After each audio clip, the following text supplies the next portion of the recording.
Today, we're flying 5 hours from LA to New York in the best first class seat in America. This seat not only has a closing door, but is so massive it's the same size as 3 regular economy seats. In this video, I'll cover a full seat tour, the dining experience, and the incredibly comfortable bedding they provide, which is very uncommon for a domestic flight. Now, this seat would normally cost over $1,000 one way, but stick around to the end of the video where I'll explain how I booked this entire experience for just $50. So welcome to JetBlue Mint First Class with Mark. Starting our journey with an early morning drive to LAX, where we'll check in with a JetBlue Mosaic and Mint line specifically for Mint passengers. So we're in LAX Terminal 5, already past security. Funny enough, I'm filming this video the day after the CrowdStrike Microsoft outage. The good news is JetBlue doesn't use Microsoft software, so thanks to JetBlue there, we got pretty lucky. There hasn't been any flight disruptions, and fingers crossed we're not delayed. Security was relatively quick. There is a separate Mosaic check-in line, and so excited to get on this flight.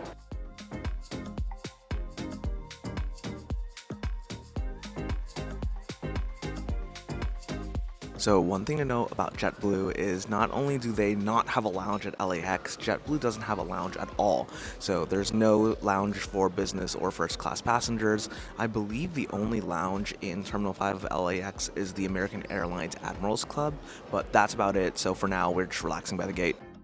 Once it was time to board, JetBlue Mint passengers are part of the first boarding group. So the fun part of all this is this entire time Sabina has never seen what JetBlue Mint looks like. I think she's in for a surprise. We'll see. I've been hinting it very heavily to her this whole time. So let's see how she reacts.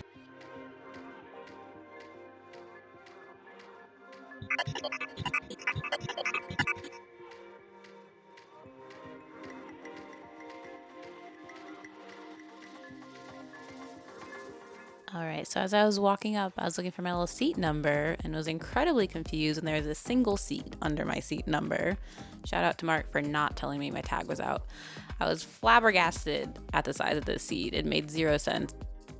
Now, seat selection is super important on JetBlue Mint because the odd number rows sit at a 2-2 configuration, while the even rows are at a 1-1 configuration where you can sit on these throne seats. So welcome to JetBlue Mint, where initial impressions is this seat is massive. Basically, for one business class or first class throne seat, you have the equivalent space of 3 economy seats because this is just a narrow body aircraft that we're flying on. On your seat, you'll already find your menu. You'll also have your amenity kits, and also, which is super uncommon for domestic flights, even when it is lie flat, is you'll find your bedding that you'll be able to use once you go in lie flat mode. I'm loving it so far. Just a massive amount of space. Might be the biggest business or first class that I've ever been on, so I'm super excited to be on this flight. And then funny enough, Sabina's initial reaction was she was really confused at the seat that she was getting into. I had not told her in any way, shape, or form that we were going to have effectively throne seats that are this large, so I think it was a good surprise for her. I had a lovely conversation with the crew where we were all happy JetBlue was not impacted by the CrowdStrike incident. The one thing to note was unfortunately there was no pre-departure drink on this flight. Soon after, the safety video began to play and we began our pushback from the gate.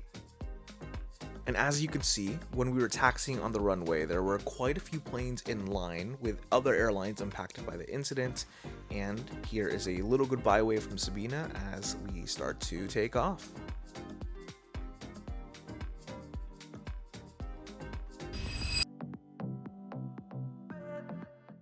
So now that we're at cruising altitude, let's start our seat tour.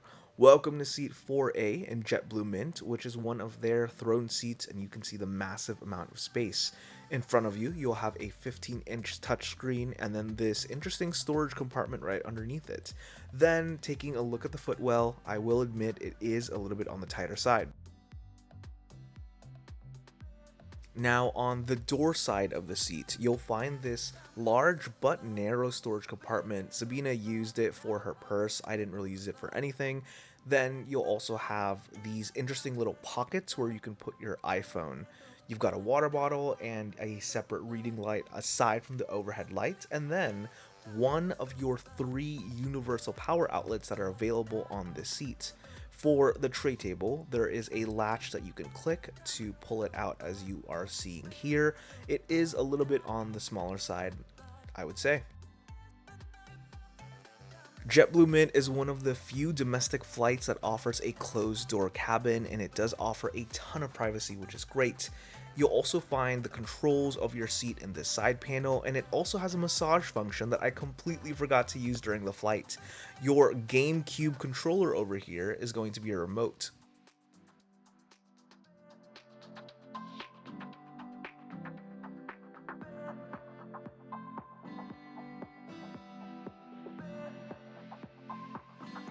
On the window side of your seat, you'll find a ton of space to place your things down, and then the other 2 of your 3 universal power outlets. Right above you, you have your individual air nozzle, and then a separate light that's different from your reading light that you also have.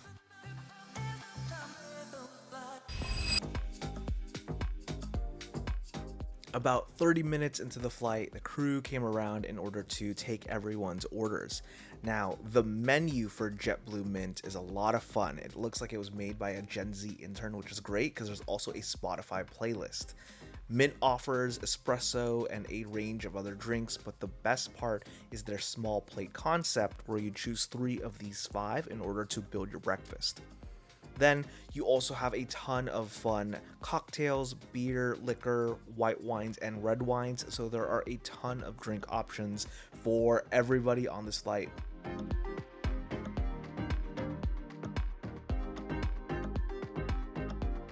So as the first course of our breakfast today, the crew started by handing out a cappuccino, a croissant, and then it is 10:30 a.m., but I also ordered their signature drink, which is the mint condition.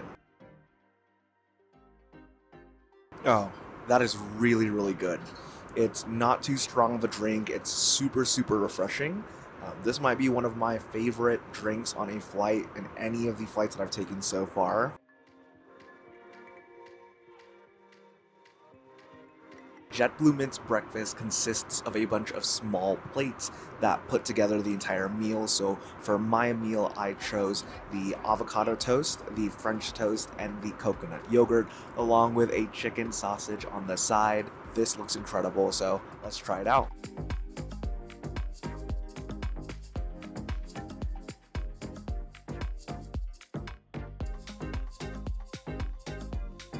Starting off our food review, the coconut yogurt with the cherries was okay. I think that would have to be the least favorite of the dishes so far.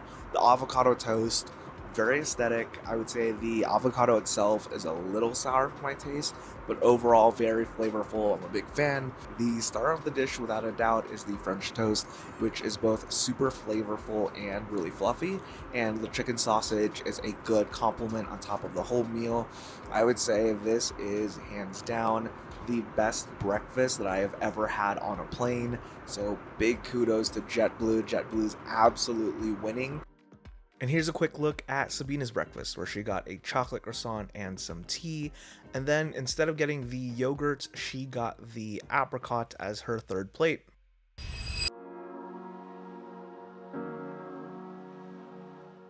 Welcome to JetBlue's amenity kit by Kara, I believe, conveniently in a mint color, of course. Little snappy bags to attach to other bags, I assume. First up, we have mouthwash. Wow. Lip balm. Woo. Hand cream, my favorite. Thank you. Mint socks. Earplugs. Nice. And peel pads, I think. Still didn't open those. Bye.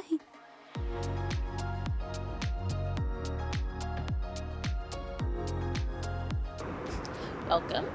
This is the bedding kit from Tuft and Needle. Let me find the zipper. Pillow. A little firm, which I personally am a fan of, so that's exciting. This looks to be the cover for the seat. It has snaps on it. I don't know where it snaps to. I'm sure there's a secret somewhere. But that's it. Super simple. Feels nice. It's like a nice jersey cotton material compared to the Aeromexico flight.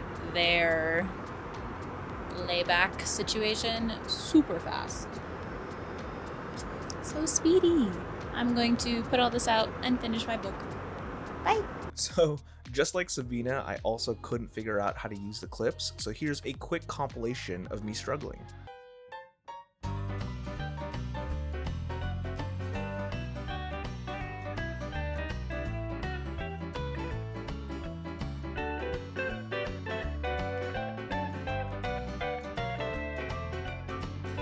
Well, now that the struggle's over, here's me using the Lightning McQueen quick button in order to get into lie flat mode, and it's time for a nap.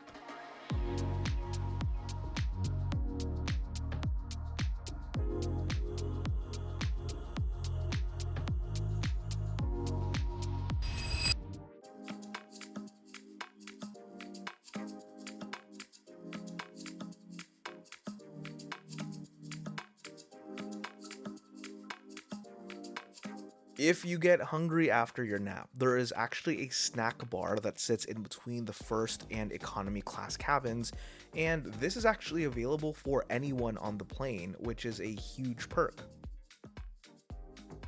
Now let's check out the entertainment screen.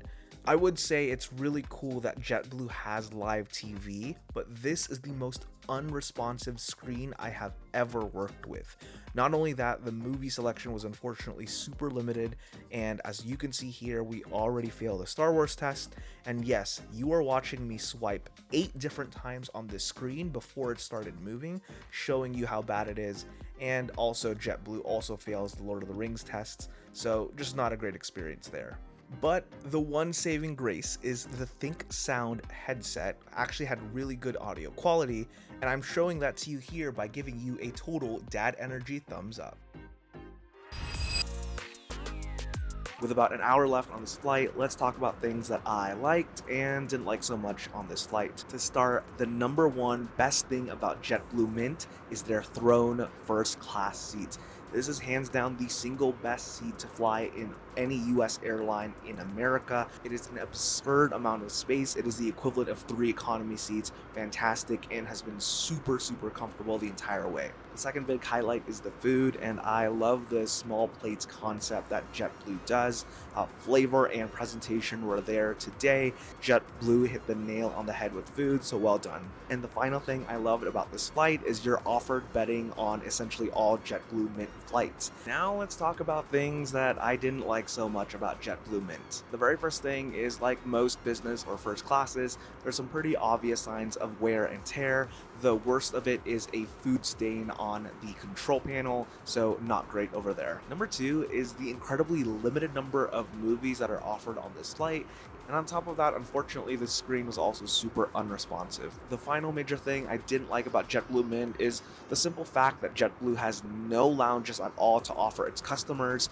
If they're going to offer such an incredible in-flight experience, it would also be great to supplement that with a lounge experience when we're at the airport, relaxing instead of just, sitting by the gate.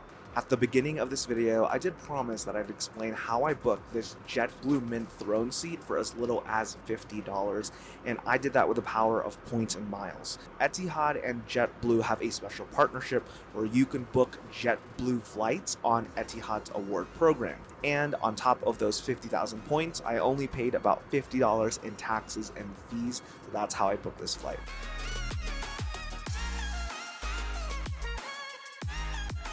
Thanks so much for watching this review of JetBlue Mint First Class. If you want to watch the first 2 episodes of the series to determine which is the best US airline, here is my United Airlines review, and here's my American Airlines review as well. Thanks so much for watching, and we'll see you guys in those videos.